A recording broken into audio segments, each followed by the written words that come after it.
Late night TV is crashing, but don't be fooled. They're not slashing the salaries of Fallon, Kimmel, Colbert, and more.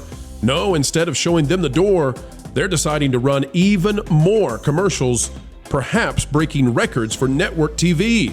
Today, we'll show you the new plan for finding a way to make those salaries make sense on ABC, NBC, and CBS, and we'll get to it right now.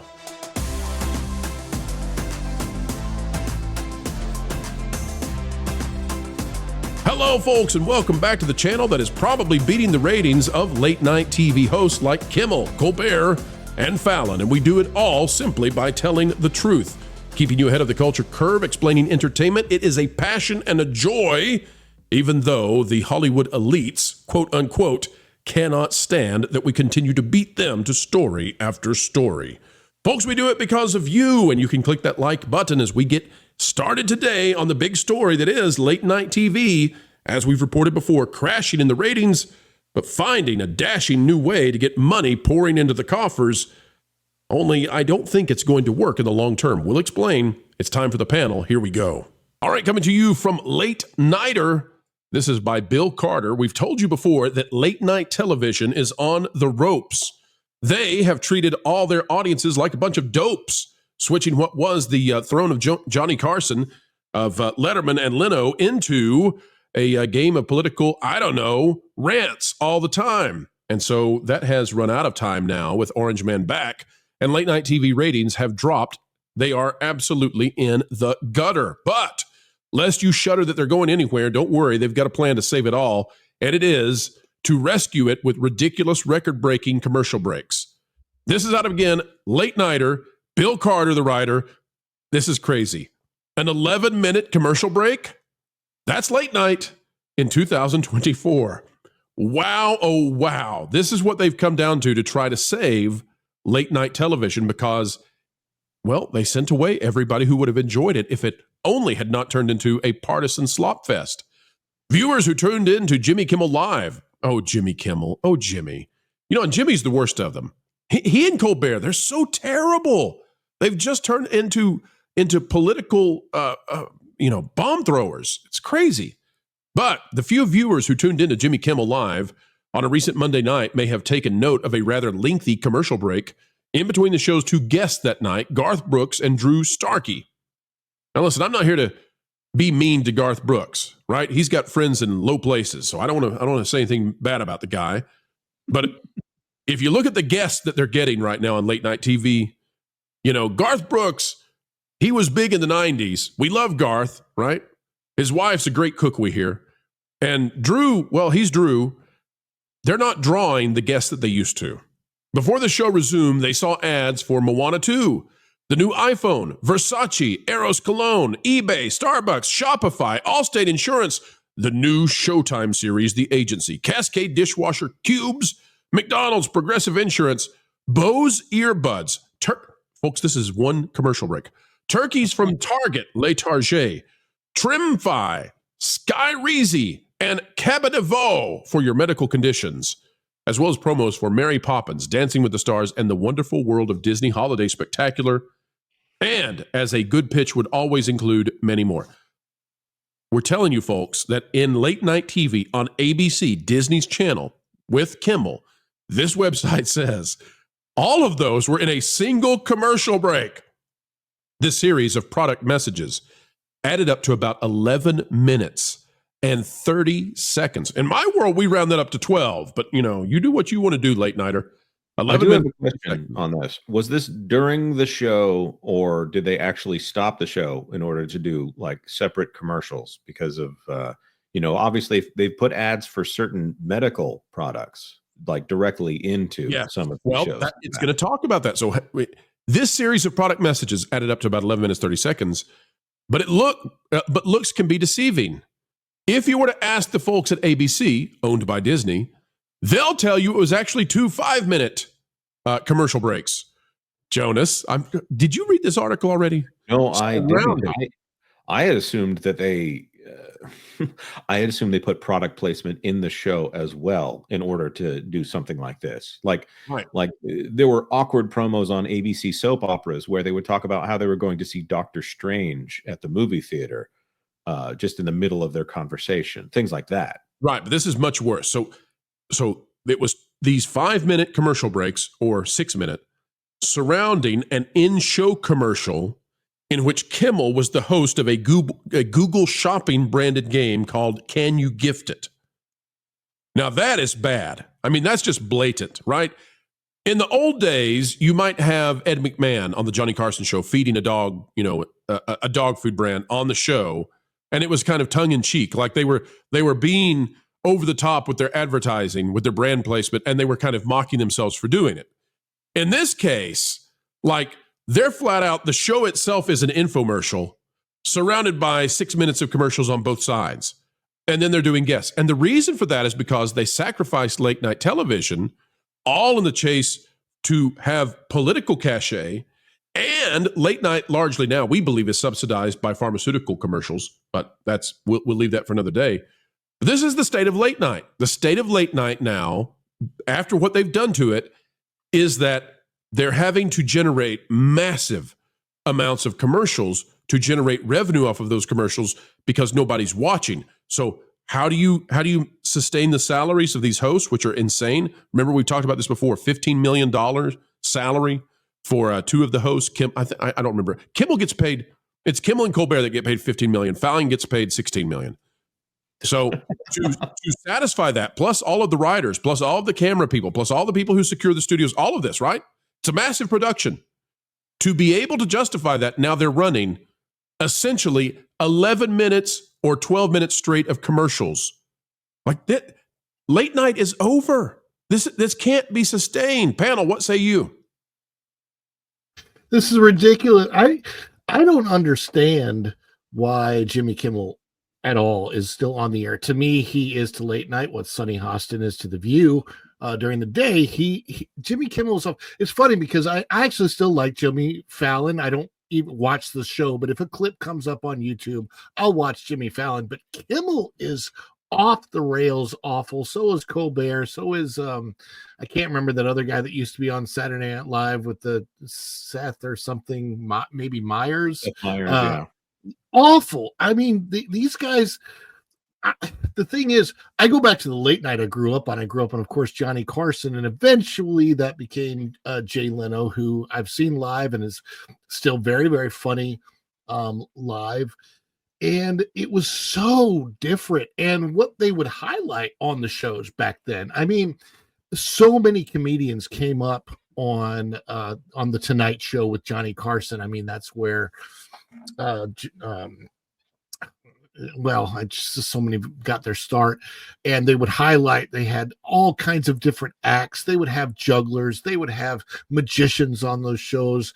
They would have, 2 or 3 good guests. Ed McMahon was funny. The late night band was funny, and they would do political humor, but it was very fair, and they would do it about both sides. They would do it about Democrats, do it about Republicans, basically just any politicians who were in office, they made jokes about, because there's always something to joke about. There's always something funny with politicians, and they were so fair the way they would do that. But it also wasn't the crux of the show. It was just, here's what's happening in our world today, and here's our humorous takes on whatever that is happening in our world today. And then they would go on with the show, and you'd see, a guest like Michael Keaton or whoever promoting their latest movie. And it's so fun to go back and watch the old Tonight Show. It's much more entertaining, honestly, to watch the old Tonight Show clips than it is anything that's on now. And Jimmy Kimmel's he's hard to watch because he was on the Man Show. Right, he's a hypocrite. He's a massive hypocrite. By the way, He would never have anybody on from even a moderate or conservative opinion or position without haranguing and harassing them. Yet here is young Hunter Biden. He's in his 50s, folks. Young Hunter Biden on there, and we know that he's just as corrupt as he can be. Even people on the left know that guy is like corruption incarnate. And Kimmel, pardon me. I'm not so sure if he's that uncorruptible. Well, but they're yucking it up here, and that's Kimmel's shtick now, and that's Colbert's shtick. Fallon's not so far into it. Well, they may have had a rehearsal on an island once. Oh my gosh, yeah, absolutely. So I'm like you, Ron. I go back to the Carson days, Letterman, Jay Leno, and that's when late night was pretty solid. You would stay up to hear these guys talk, and it was just fun. It was a great guests. They always had really interesting guests. I used to stay up just because there was always a good movie coming out that I wanted to see, and then they would have the stars on to promote that, and that was always the reason that I watched it. And then you got some good comedians that would come on. There would be guest hosts that would come on that would make it interesting sometimes. Outside of that, like, I haven't watched late night in years. So I'm really the worst person to comment on Jimmy Kimmel and Fallon and all these guys, because they're just boring, and I'm just like, all right, I don't really know what they have to offer Derek, now. you're not, because you represent the vast majority of viewers who said, no, I'm done with this. Yeah, I guess that from that standpoint, yeah, like, it's just boring, and why would I got other things to do late at night. There's no way in the world I'm gonna sit down in front of a television and watch these clowns. But this is a corporate decision, guys. This was the corporations decided that they were either going to endorse or allow late night to be transformed into something that's not comedy at all. No, like at all. This is something that had vast amounts of money put behind it. The effort to transmogrify this into a partisan hour of network TV every single night to achieve some sort of, I don't know if they were trying to convince young people to vote in a particular direction or what it was, but they decided that they were going to take what was wonderful and they were going to metastasize politics into it. Jimmy Kimmel, didn't he come out the day after the election actually crying on the show? Like, yeah. It's so weird. Yeah, I saw that. I will tell you, and this is really kind of funny, but my experience I was in the audience of The Tonight Show with Jay Leno one time, and I was actually really, really disappointed, because when I got there, I didn't know who was going to be a guest on the show. It just happened to be I had an extra day in Los Angeles, and I'm like, what am I going to do? So I went to Burbank, and I'm like, I want to go to The Tonight Show. It was really funny. Howie Mandel had a show at that time during daytime television, and they begged me, will you please go be in the audience for Howie Mandel as well?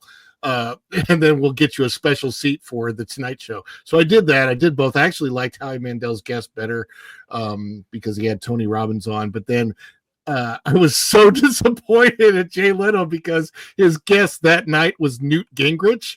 And I'm like, I do not care about being, if this is the 1990s, late, I like 1999 into 2000, I think maybe, or 98 into 99.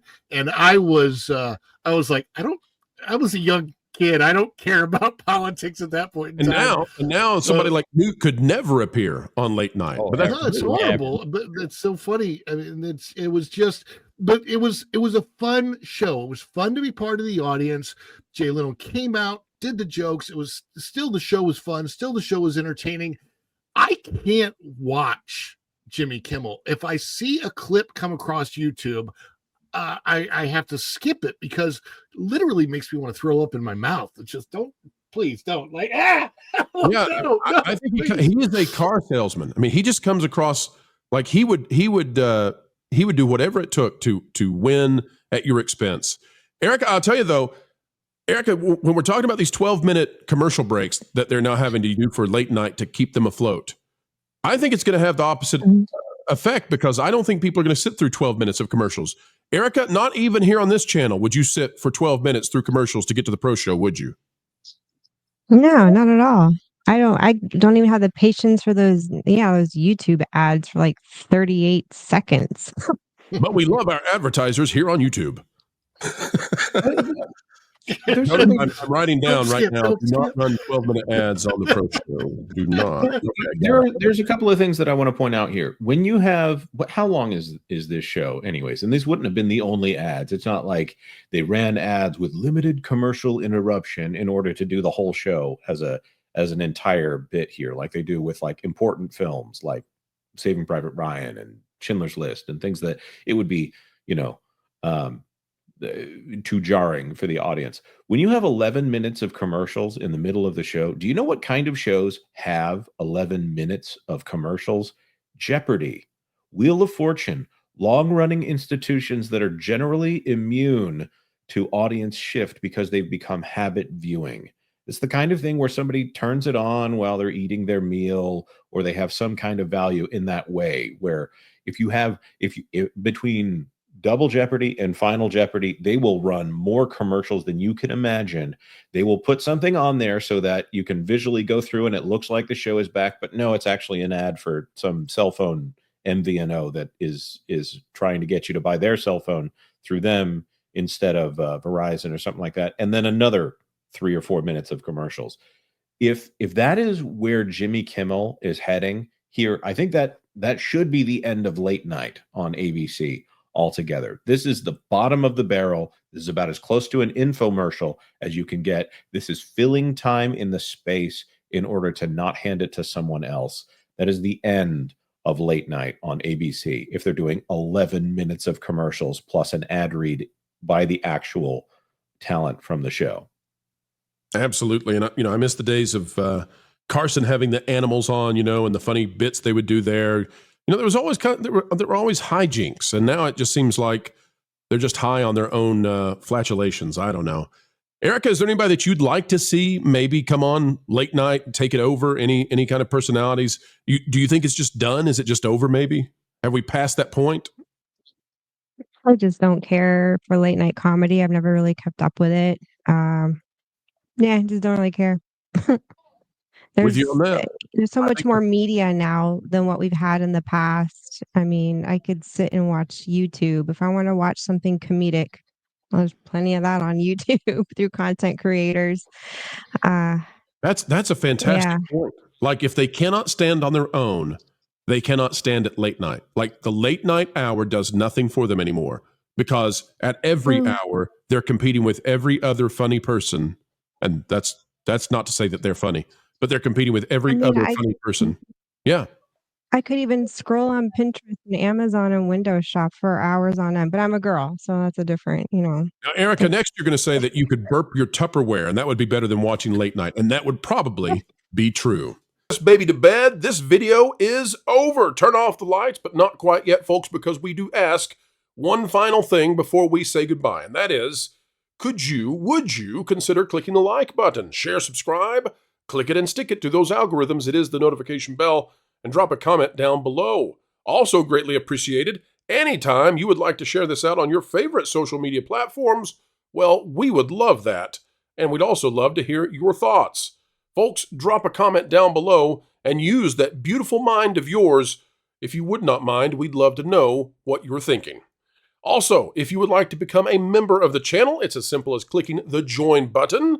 It is the price of a soda per month, and you'll gain access to all kinds of new, cool, exclusive information.